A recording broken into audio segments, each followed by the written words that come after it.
喺2019年6月26號，中國豆瓣論壇上出現咗一位鋪主，而呢一位鋪主呢係自稱嚟自2060年嘅未來人。佢翻嚟2019年係為咗兌現某一個人嘅承諾，同埋對2019年嘅大家作出一啲善意嘅提醒。呢一位未來人係迄今為止好多朋友仔都認為佢係最有可能嚟自於未來嘅未來人。大家好，我係 Charlotte， 歡迎嚟到我嘅 channel。今日我哋嚟講一講 KFK 語言。喺視頻開始之前，大家記得 subscribe 我嘅 channel 啊。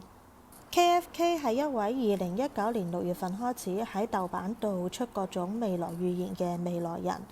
雖然我哋冇辦法證實到底佢係堅定抑或係流，但係有啲預言呢係已經證實咗，已經係實現咗㗎啦。當然啦，亦都有啲預言係錯誤嘅。應該講係話，至少喺我哋而家呢一個時間點認為佢係錯誤嘅。但係咧，大多數預言呢都係需要去用時間去證實真偽嘅。我哋不妨嚟睇一睇佢所有嘅預言貼入邊最精彩嘅一啲部分啦。首先講明，我手頭上嘅資料呢係有300幾條預言貼嘅。咁我係篩選出我自己個人比較精彩嘅100幾條出嚟。咁點解我嘅題目係話係100條精彩預言呢？因為呢100幾條嘅預言入邊呢係有重複性嘅。咁重複嘅話呢，我就會將佢哋放埋一齊。另外啦，有啲係題目係比較相關聯嘅，即係關聯度比較高嘅，咁我都會嘗試去放埋一齊。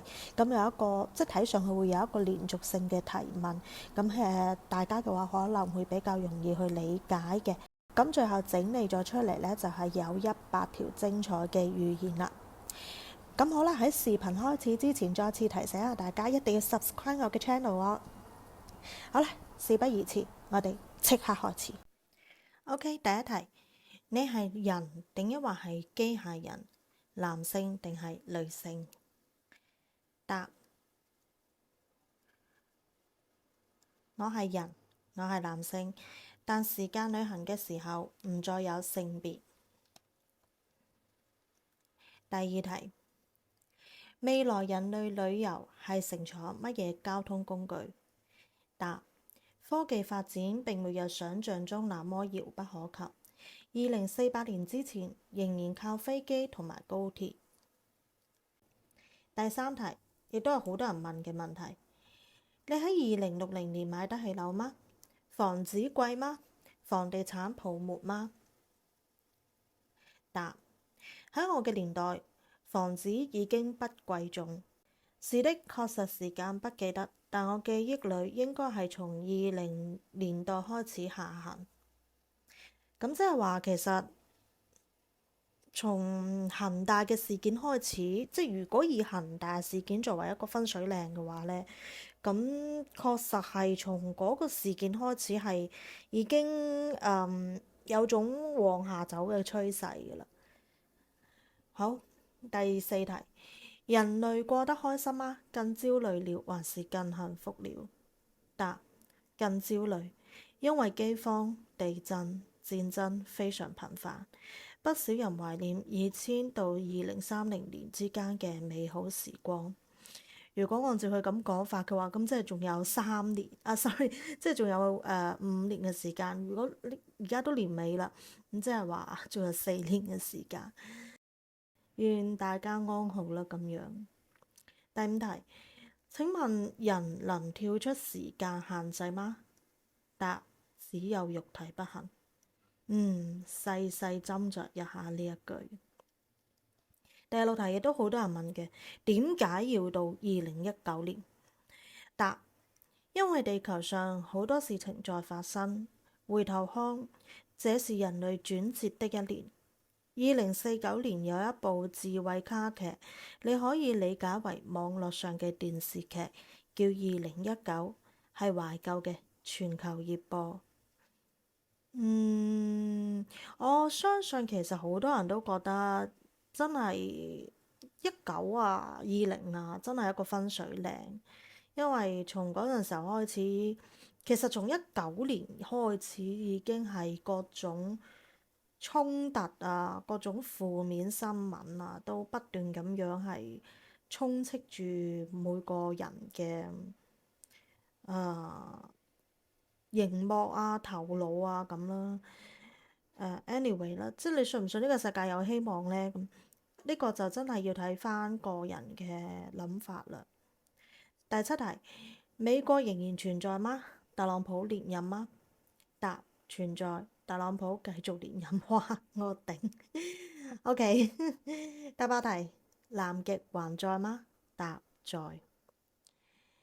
第九題，時間機器什麼時候發明的？能告訴我穿梭時空的原理嗎？答：並沒有時間機器，超越時間不需要機器，在物質範圍裏無法領會，並非肉身穿梭，是信息、意識、Redma Spirit 嘅傳輸。其實我係比較 buy 呢一個説法嘅，因為你肉體嘅話，你好難去抵抗到時間嘅流逝啊嘛。第十題，人類可以火星旅遊嗎？答：不能，但衛星可以到達並且環繞四周。有一家美國公司開發了可以體驗火星見聞嘅智慧視覺工程，類似你哋而家使用嘅虛擬顯示體驗，但智慧視覺工程更讓人身臨其境。唔知呢間公司係咪就係 Space 呢？OK，下一個問題，第11題。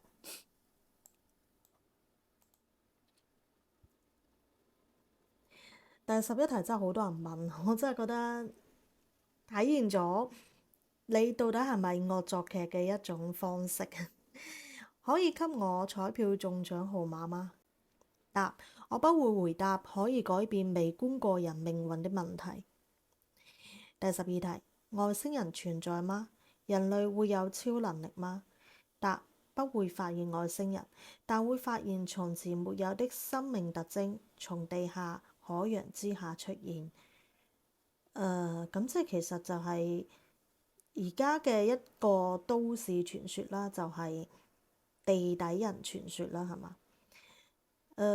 即係外星人呢樣嘢呢，其實大家信唔相信嘅呢？我本人係偏向相信嘅。我係覺得冇可能成個宇宙只有我哋呢一個生命。唔知大家點睇呢？可以喺留言區嗰度留低你哋嘅睇法啦。OK，第13題，亞特蘭提斯嘅遺址有冇被發現？答：那些只是洪水之後的傳說。第14題，精神病是怎麼回事？答：50年代以後，人們發現精神只是一個器皿，容易受到各種律嘅影響，這是一個大發現。我其實揾唔到呢個律嘅呢個解釋。我知肯定會有解釋過，但係我手頭上嘅資料係冇呢一個解釋嘅。如果係有朋友係揾到呢方面嘅解釋嘅話咧，可以喺我嘅留言區度留言話俾我知嘅。好，下一題，多元宇宙存在嗎？平衡宇宙存在嗎？並沒有，只有時間觀察者。咁其實呢一點呢，我同我先生呢係持有唔同嘅想法嘅。我個人係比較相信有多元宇宙或者係平衡時空呢樣嘢嘅。咁啊，當然啦，呢個只不過我個人嘅直覺嚟嘅啫。咁啊，但係呢，我先生呢係完全唔相信嘅。佢相信會有外星生物，但係佢唔相信有多元宇宙呢樣嘢咯。第16題，護心上正到已滿了嗎？答：都沒有。第17題，你如何看待死亡？未來又是如何解讀死亡？是否有輪迴一說？萬一你在這裏死了怎麼辦？答：肉身的死並非結束，我不會死亡，但我可能被他們發現了而被迫提前離開。佢嗰句肉身的死並非結束有啲點講呢？有啲好哲學嘅嗰種 feel，即係類似嗰種宗教啦，係啦，唔係哲學，即係宗教嗰種 feel 咯，就係話人死後會上天堂啊咁樣樣嘅 feel，即係我聽起身有呢種感覺咯。第18題，現在這個時間引發的事件會對返回2060年的你有影響嗎？答：不會。第19題，那時候空氣質量如何？我們是不是世界第一強國？答：空氣沒有更好，第一強國在西方。第20題，你的時代的藝術形式有什麼新變化？能否為我們描述一下未來文學、影視、音樂嘅情況，以及新嘅藝術形式？呢一題其實我有啲出奇嘅，點解會咁多人問呢一類嘅問題呢？OK， 答：藝術漸漸歸為無有，人錯失目標才會產生藝術。哇哦，答咗等於冇答，即係我覺得係咁樣樣咯。第21題，你那個年代還會有關哲學嘅困惑嗎？答：哲學只是研究問題，不是解決問題。我們的年代專注於解決問題。其實我對於哲學範疇嘅知識領域唔係話太了解，即係我唔知佢所講嘅係咪真㗎咯。但係你話解決問題，其實可以講話我哋呢個年代都好專注於解決問題喎。唔係話嗰個年代先係咁樣樣嘅喎。OK，第22題，你在的世界消除了貧窮了嗎？答：我的年代，貧窮與富有不再是物質層面，雲裏的富裕取決於自身的經營。一如農夫耕田，有勤勞，也有懶惰者，雲也是一樣。哇！我覺得真係好宗教 feel 喎，呢種答題方式、答題技巧。第23題，博士仲會被尊重嗎？答：喺你哋呢度將不會被尊重，但應該唔難解釋。第24題，你會愛上2019年的人嗎？答：我太太出生於2019年。第25題，既然能穿越過去，可否穿越未來？答：時間裏發生的都是過去，即係話其實只能夠係返去以前，唔可以睇將來嘅嘢。第26題，能否穿越到更遙遠的時代，例如秦唐？答：數據太少的朝代不適合旅行，因為沒有交流的機制。冇交流嘅機制，我覺得應該係譬如話文字啊，係現代人未必會讀得懂嘅嗰種交流機制咯。第27題，研究宇宙到底從哪個角度開始？答：從時間嘅終局推向空間嘅起源。哇！我真係睇唔明呢個答案喎，即係時間會有終局嘅咩？同埋空間會有起源嘅咩？我真係好宗教 feel。即係如果對呢一個回答係有一定嘅見解嘅話呢，不妨留言一下，即係起碼俾我知道佢嘅意思係乜嘢嘢咯。佢大概嘅意思，大約或者係可能嘅意思係乜嘢咯？第28題，你在2019年的這些天如何度過？你還沒走的原因是什麼？答：平靜度過，完成承諾。第29題，結婚率是多少？能否和機器人結婚？性別平等嗎？未來有多少種性別？人民發展如何呢？呢一種題目都係好多人問嘅。答：大部分都偏低。有啲國家2048年之後會通過可以同機械人結婚嘅法案，因為機器人都有性別啦。人類傾向於在全球不同文明中找共同理論，但都失敗。喺某一啲國家或者地區，歧視女性仍然存在，但一啲地區女性主義盛行。第30題，你帶咗錢嗎？答：冇，因為2060年紙係奢侈品，一切財富都將數字化。在這個世界能夠使用紙，我感到幸福。即係其實就全球都已經用 digital money 嘅咯喎，到時候，可以講呢，我覺得呢個係一個大趨勢咯。數字化貨幣真係一個你不能夠逆轉嘅一個趨勢咯。OK，第31題，你出生係邊一年？睇過 Tom and Jerry 嗎？答：2020年，冇，但我同年睇 Peppa Pig，好得意。32題，明年你就出生了，點解要穿越到今年？答：時間旅行法則係必須進入到自己尚未出生的年代，我會在2020年之前離開這裡。33題，你點樣知道豆瓣嘅？豆瓣喺你嘅年代度仲有嗎？答：時光旅行中嘅數據探測，沒有。第34題，你的年代的人的平均壽命如何？人生普遍更好還是更壞？答：各個國家唔一樣，平均壽命最高嘅係澳洲。人生好嘅會更好，壞嘅會更壞。善良嘅事情有，恐怖嘅事情更多。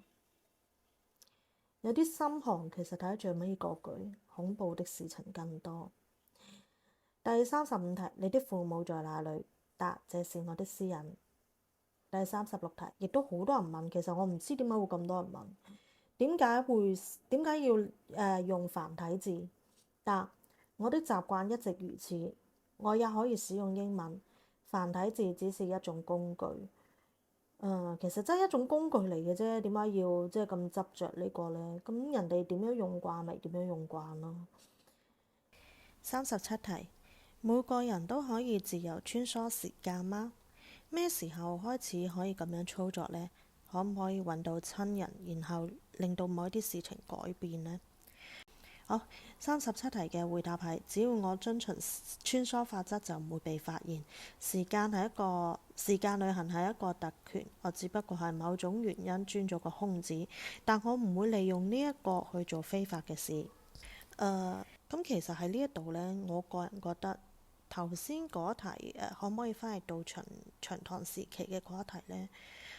我覺得唔係話尋秦記唔可能發生，而係因為即便到咗60年代，你嘅科技發展到可以穿梭時空啦，但係都仲未可以話穿梭到咁遙遠嘅時空。並唔係話因為數據少而令到呢個穿越有困難，而係本身嘅技術即使係發展，但係都未發展到咁快脆。我個人係咁樣認為咯。第38題，通訊技術達到6G、7G、8G 嗎？答：7G 之後唔會再用 G 去命名，2048年之後會達到另外一個階段。有同你一齊嘅旅行者嗎？答：據我所知，目前除咗我，合法嘅渠道只有2個，曾經有過短暫嘅時光旅行。佢哋係嚟自2075年同埋2062年嘅遠東。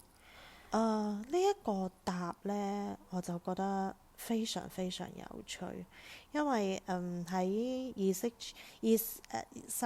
為喺日本嘅 ECH 論壇同埋Twitter 即係而家嘅 X 上面呢，曾經係有2個日本嘅未來人就都係以同樣咁樣嘅方式去回答網友嘅問題。咁我手頭上亦都有佢哋嘅呢啲語言資料，我稍後亦都會整理呢2位預言嘅未來人嘅我稍後亦都會整理呢2位未來人嘅預言。咁我到時候會放出嚟俾大家噶啦。第40題，你嘅年代乜嘢係最貴嘅？答：日常比較昂貴嘅消費係水果同埋鮮奶，紙質嘅嘢都係稀有嘅，只有富裕嘅人先至可以食。2060年嘅公共交通都係免費嘅，好富有嘅人會用木頭去建造房。一般人可以申請自己去起樓嘅，造價唔高，樓亦都唔貴。41題，新興行業係乜嘢？2030年之後會係 AI 同埋跨行業嘅合作，就係精通人工智能開發同埋編程嘅各個行業。另外，遊戲會喺2030年進入另外一個階段。2035年開始，中國會出現第一款全息遊戲。第42題都有好多人問嘅，就係咩地方適合居住？2019年下半年開始需要遠離南方邊境省份，2030年以後雲南，2048年以後貴州，盡量離尼泊爾遠啲。係咪因為海平面升高，所以好多沿海省份都消失呢？答：仲有炎熱同埋地震導致嘅塌陷。我個人覺得啦，炎熱呢係一個原因啦。炎熱嘅話，咁其實你譬如廣東啊、香港啊呢啲地方呢，都係好炎熱嘅。就算係冬天啊，我哋都可以着短袖衫去過年嘅。所以點講呢？咁多年我哋都係咁樣過啦。咁冇話係因為炎熱，我哋就會去其他地方去住咁咯。咁啊，地震導致嘅塌陷嘅話呢，真係要點睇嘞？如果你話廣州、香港呢啲會地震嘅話呢，我唔係話100%肯定唔會，但係呢個概率會唔會比較低呢？相對於四川地方啊，四川青海嚟講，即係廣東呢個地震嘅頻率已經係比較低啦。咁但係你都話係地震導致嘅塌陷，咁我亦都好想問下幾多級嘅地震會導致到廣東啊、香港啊呢啲塌陷咗，即係冇咗嘅呢？咁總嘅嚟講啦，呢一題就我睇大家點睇咯。第44題，機器人貴嗎？跟真人一樣嗎？或者能定製嗎？答：2035年起，機器人應用於交互式遊戲。2038年，機器人量化生產，定製需要複雜嘅授權同埋法律條文嘅約束。喺採購機器人中，少數人會咁樣做，大部分機器人係應用於家庭整理、學習同埋娛樂安全。第45題，你所在的年代，人們如何看待自己嘅生活？呢個社會上揚定抑或後退呢？你哋嘅時代有嗰啲對未來可以預見性嘅判斷嗎？答：呢個係一個好問題。我哋係人類歷史以嚟空前注重發展內在文明嘅時代，因為好多嘢喺戰爭之後如同幕布被揭開。對於真實宇宙嘅研究其實達到鼎盛，人類因為苦難而轉向真實意義，就我個人認為係進步嘅。未來我哋會進入另外一個全新嘅階段，最終達到一種萬有歸一嘅階段。第46題，21世紀會出現偉大嘅作家嗎？全球範圍內會出現好似托爾斯泰、比肩嘅人物嗎？中國嘅文學會有咩發展呢？答：會有出現，沒有任何價值。第47題，學習各種外語還有用嗎？咁仲可以學習啲乜嘢外語呢？答：2035年語言障礙會完全消失。希臘文同埋希伯來文。第48題，好似有少少恐怖呢個提問。body 冷凍會令到人復活嗎？答：冇聽過。第49題，魔法又被科學證實或者證偽了嗎？有其他超自然現象嗎？答：2050年以後呢啲都唔算乜嘢奧秘嘅事。第50題，如果揀一部2019年之前上映過嘅電影，構想畫面最似你嗰個年代嘅，會係邊一部呢？其實我覺得呢一個問題真係問得好好㗎。答：幾乎沒有，可惜啊，佢答出嚟就冇俾到我嘅想像嘅答案咯。第51題，人類嘅幸福指數更高嗎？答：如果單單係物質層面，2030年之前係幸福嘅；如果係精神層面，50年代開始會進入另外一個階段。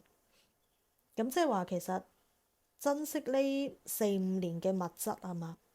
即係咪可以咁講呢？好，下一題。52題，老師仲存唔存在？學校仲存唔存在？答：都存在。咁睇嚟，老師都仲係鐵飯碗喎，無論係而家呢個年代定抑或係2060年代。53題，區塊鏈喺邊一啲方面普及使用了？以後嘅貨幣體系基於比特幣一樣嘅體系嗎？答：最普及使用區塊鏈技術嘅都係一啲邪惡嘅國家，全球大國都盡量避免貨幣體系去中心化。你嘅年代常見嘅犯罪係乜嘢嘢呢？答：數字貨幣社區同埋詐騙。其實我覺得唔需要係嗰個年代啦，而家呢個年代都好多呢樣嘢。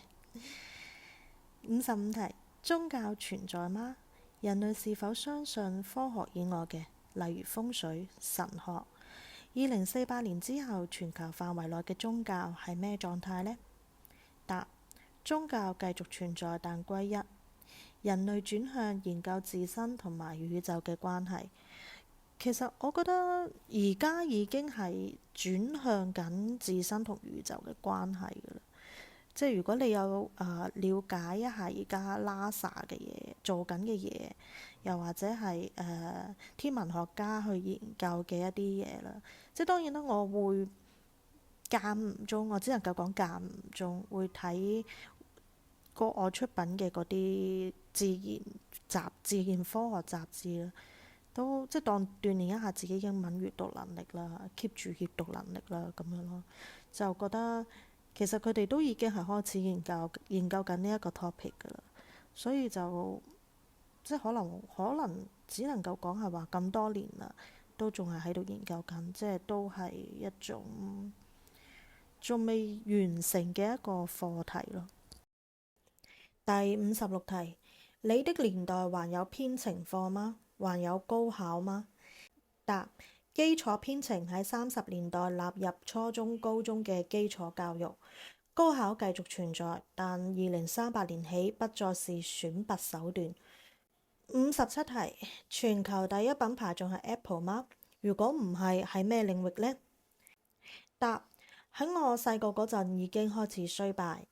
房屋打印、交互式遊戲同埋光學虛擬真實眼鏡係40至50年代嘅3大巨頭。第58題好得意嚇，仲有冇火鍋？有冇食過螺螄粉？答：2048年之前經常食，冇。第59題，你係台灣人嗎？點解會有台灣口癖？答：我出生喺上海，2020年到2048年期間，我生活喺上海、昆山、湖州、寧波。2048年之後移居澳洲。未來東亞文化上有高度融合，可能你哋唔習慣，但係你哋嘅後輩如果喺大城市生活都會咁樣講。OK，第60題，人類克服咗 cancer 嗎？答：大體上克服咗，但係超級細菌仍然係冇辦法克服。50年代會俾人類造成嚴重嘅災難。OK，以上呢就係前60題。我覺得即係好 normal 嘅一啲問題咯。即係你可以講話佢係貼中咗一啲，亦都可以講話佢係冇貼中一啲咁樣。但係反正我就覺得如果我係生活喺2019年見到咁樣嘅一個人嘅話，可能我都會問嘅一啲問題，同埋即係睇落去都係一啲好 regular 嘅、好常規嘅一啲問題嚟嘅。不過 anyway 啦，即係以60題打後，從61題開始咧，就題目上咧就比較更偏向一啲已經發生過㗎啦，同埋係比較可能會黃標嘅，同埋即係更加虛無嘅一啲問題，咁我就集中擺咗喺60題以後噶啦。咁啊，首先感謝大家聽到嚟呢一度啦，畢竟都有啲悶嘅呢種類型嘅題材嘅 video。咁 anyway 咧，就再次提醒下大家，記得 subscribe 我嘅 channel，同埋記得撳下個鐘仔喎。第61題，今年是多事之秋嗎？今年有邊啲係特別嘅事引起你嘅關注？發生喺咩時候？答是8月份。8月份國內發生咩事呢？就大家自動去 search 啦。咁啊，8月份全球發生最大嘅事件呢，我諗應該就係亞馬遜森林大火啦。第62題我就唔講啦，真係好敏感。咁啊，自己撳個暫停鍵，自己去睇啦。第63題，中美冷戰嘅結局如何？小米公司喺30年代如何呢？呢類問題都好多人問㗎喎。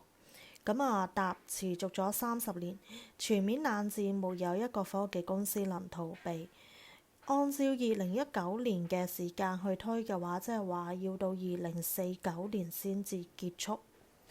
第64題，假如我喺呢個年代 Q 咗你嘅父母，咁你仲會唔會出世呢？答：你冇辦法改變已經發生嘅事。第65題，時光旅行咁耐啦，你最鍾意邊一年呢？答：2019年。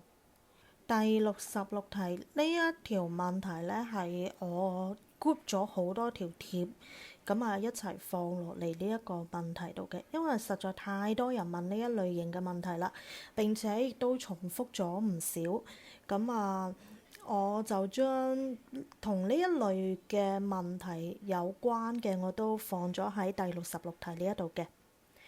近幾年有戰爭嗎？2060年第3次世界大戰打咗未呢？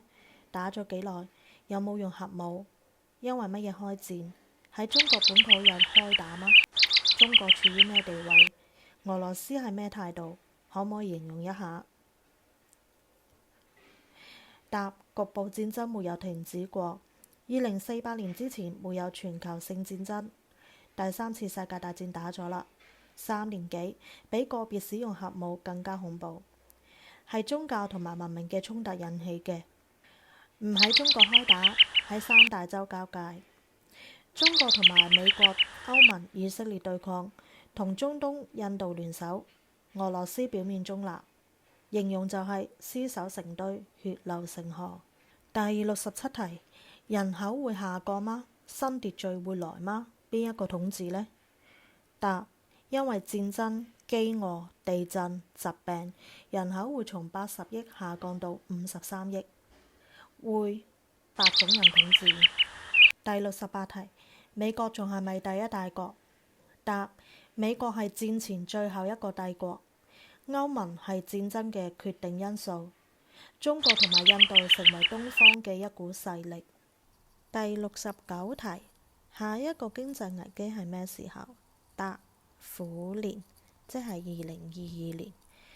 咁我覺得即其實虎年呢，係佢答嘅啫，咁我括好2022年呢，係我自己加上去嘅。咁到底係2022年啦，定抑或係2034年呢？我唔清楚。但係呢，如果按照2022年嚟講嘅話呢，睇個人角度嘅就真係，如果你認為19年到20年嘅嗰個分界線就係危機嘅話呢，咁其實2019年已經係一個經濟危機嘅開始嚟㗎啦。咁所以呢一條問題有啲，我會覺得係有啲主觀嘅。70題，2032年夏季奧運會喺邊度舉辦？台灣嘅下一屆執政人係邊一個？如何證明你唔係惡作劇？第70題嘅答呢，就係首先係雅加達啦。咁雅加達嘅話呢，呢呢一點呢，其實已經證明咗係錯誤㗎啦。2032年呢，目前確定咗呢係澳洲嗰度舉行嘅。當然啦，未到2032年，即係只不過係喺呢一個時間點入邊，我哋係認為佢係預言錯咗嘅。關於台灣方面呢，其實你可以直接啲講 English choice 㗎，係咪先？即係點解要講得咁模糊呢？要話同上一屆一樣呢？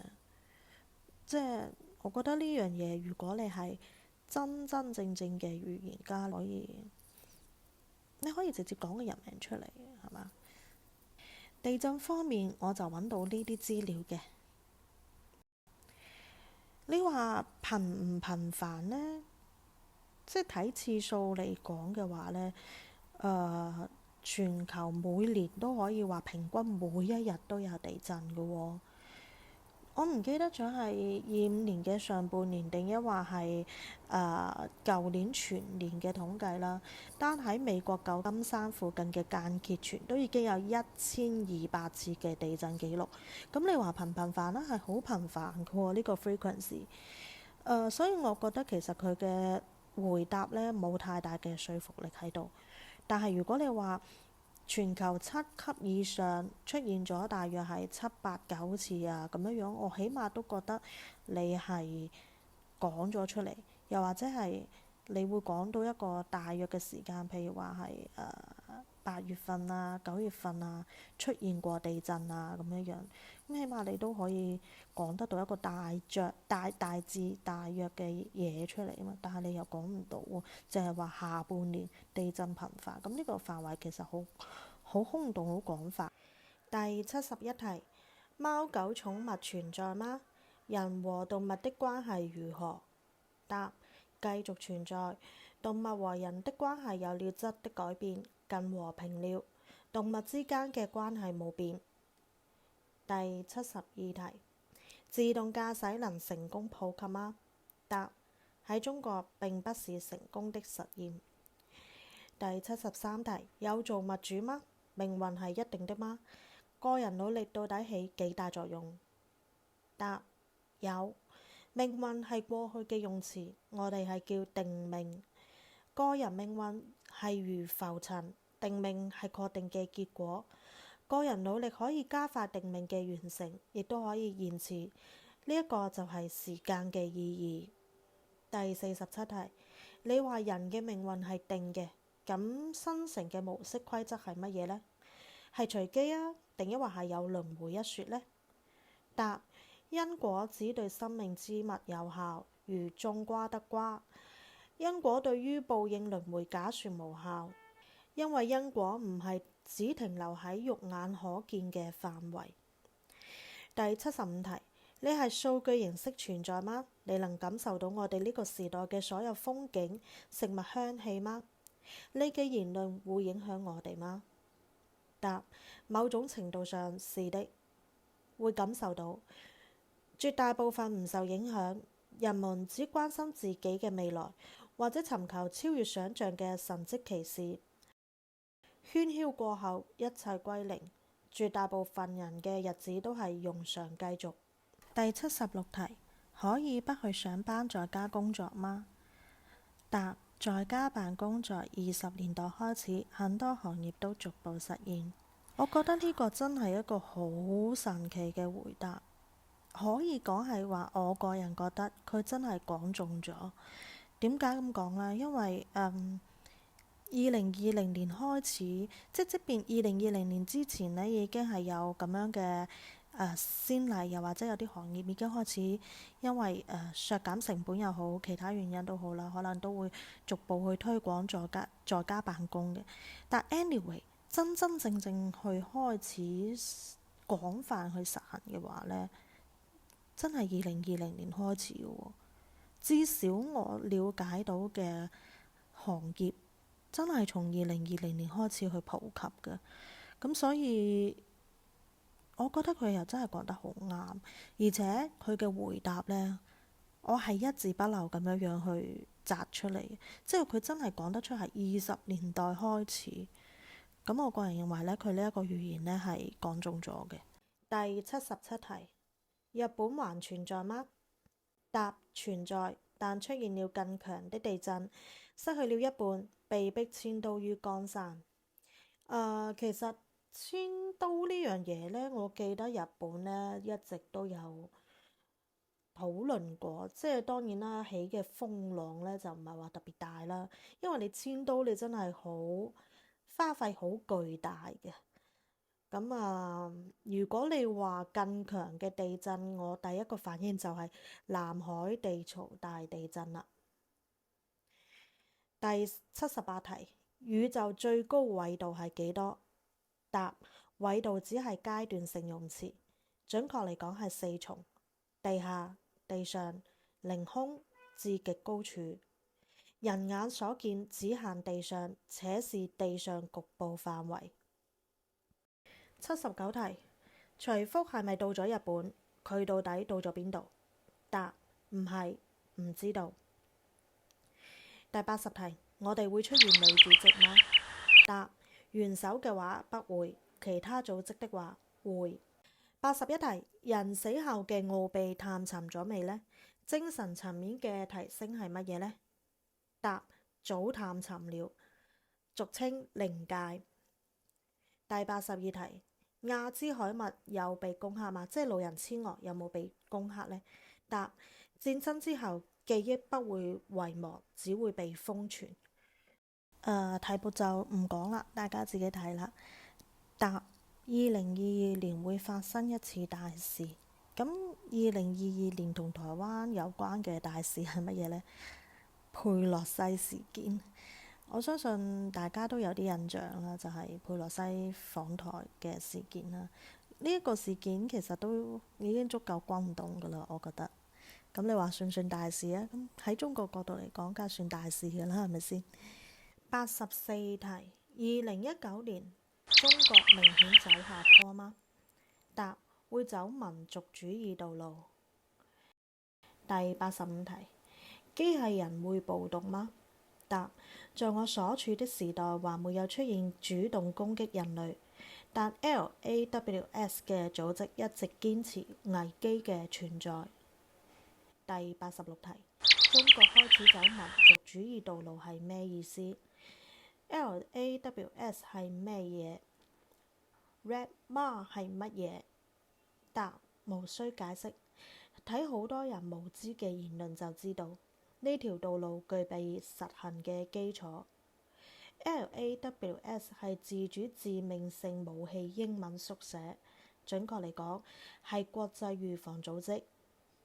Red Ma 係即時帶着光之話語的訊息的傳遞。第87題，你而家用智能手機嗎？未來有替代手機功能嘅嘢嗎？答：30年代開始，手機會成為歷史。我哋使用嘅最早稱之為物聯，後嚟稱之為芯片植入。第88題，你係文科生嗎？中國女排東京奧運會會奪冠嗎？我會嫁俾吳亦凡嗎？答：30年代不再文理，東京奧運會中國女排會有事發生。呢個明星喺我小時候嘅記憶中存在過，上咗一個讓人印象深刻嘅熱點新聞。我個人覺得呢一個預言真係非常之神。首先，假設佢真係2060年翻嚟嘅未來人，咁佢喺2019年嘅時候，佢就知道東京奧運會女排有事發生。咁其實我哋大眾，即係我哋作為中國人啦，我哋嘅普遍認為就係中國嘅女排呢，其實佢嘅成績排名一直都係唔錯嘅。但係2022年嘅東京奧運，佢確實係失去咗應有嘅水平，確實亦都係攞咗一個比較差嘅成績排名。咁你話佢算唔算係發生咗事情呢？咁又確實係發生咗事情嘅喎。好啦，咁如果你覺得佢唔係發生事情，OK，咁我哋睇一睇下邊嗰個吳亦凡。吳亦凡事件係2021年暑假嘅時候，好似係2021年嘅時候先開始發生嘅。但係你2019年你已經知道佢上咗一個熱點新聞，而且佢係講到明係話佢小時候嘅記憶中存在過，咁即係話從呢個即係呢個答題嘅方式去睇，就存在過，但係之後就冇存在啦，係咪先？咁你喺2019年嘅時候，吳亦凡當時仲係大熱嘅時候，點解你會講話存在過呢？係咪先？而且你話深刻嘅熱點新聞，OK，你可以講吳亦凡結婚啦，咁都可以係一個熱點新聞啦，係咪先？但係存在過再加熱點新聞，咁你就好容易會去想像得到，就係呢個熱點新聞發生咗之後，就令存在過變成不存在了。咁從呢個角度嚟講呢，你可以話佢係貼中咗嘅喎，即係你可以話佢嘅預言係 come true 嘅喎。我唔知我嘅解讀會唔會錯啦，唔知大家理唔理解到啦。但係我個人認為呢，佢係真係講中咗嘅。第89題，極端氣候能克服嗎？受影響最大嘅係人類生活嘅邊一個方面？答：無法克服。影響最大嘅係人同人失去咗彼此嘅信任同埋安全感。第90題，未來中國嘅影視質量如何呢？同性婚姻合法嗎？我哋幾時可以有安樂死？答：都不好。全球戰爭嘅同一年，一直沒有。第91題，聯合國仲有冇意義呢？答：逐漸失去，因為不能聯合。第92題，量子力學喺將來有被解釋嗎？真係推翻咗物理嘅一啲相關內容嗎？你係點樣解決時間旅行嘅呢？答：有，但後嚟唔叫量子力學。觀察者則創造者。觀察者喺兩端嘅永遠裏，亦即係時間嘅橋梁裏邊，時間存在嘅意義被解決咗。第93題，可唔可以用2019年嘅角度去解釋黑洞呢？佢存在嘅意義係乜嘢呢？答：宇宙萬物、日月星辰、蟲鳥花草，包括呢類天體，都可以用以比喻真實情況嘅頻值。黑洞指向嘅係吞食者。我哋嘅雲裏的黑暗，常有無底之洞，如同深淵。真係好哲學，唔係，sorry，真係好宗教。有時真係讀得唔係話太懂。第94題，2060年乜嘢係稀缺嘅呢？答：按照而家嘅物質衡量，乜嘢都係稀缺。第95題，2060年嘅角度回望過去係咩體驗嘅呢？答：你哋喺2019年開心嘅嘢，將來都唔會開心。你哋喺2019年煩惱嘅嘢，將來都唔會再煩惱。你哋喺2019年認為嘅嘢，將來都唔會咁樣認為。第96題，人類會孤獨嗎？有冇一種開心嘅藥？答：人喺精神深處有一個更深嘅官能，係與時空之外嘅宇宙緊密聯合。呢個係人類嘅第二次大進步，但都係發生喺戰爭之後。第97題，你會對2019年嘅人類講啲咩呢？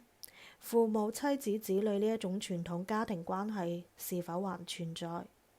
答：2019年嘅人希望仲記得上半年係你哋人生中最美好嘅一年，下半年進入動盪，會係人類未來嘅常態。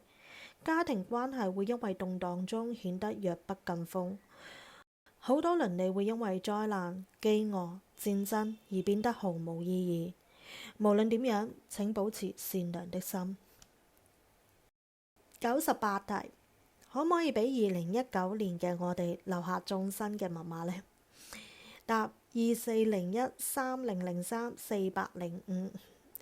如果係密碼嘅，鍾意密碼學嘅人可以幫手解一解下。第99題，嚟自未來嘅你能看透我哋嘅心嗎？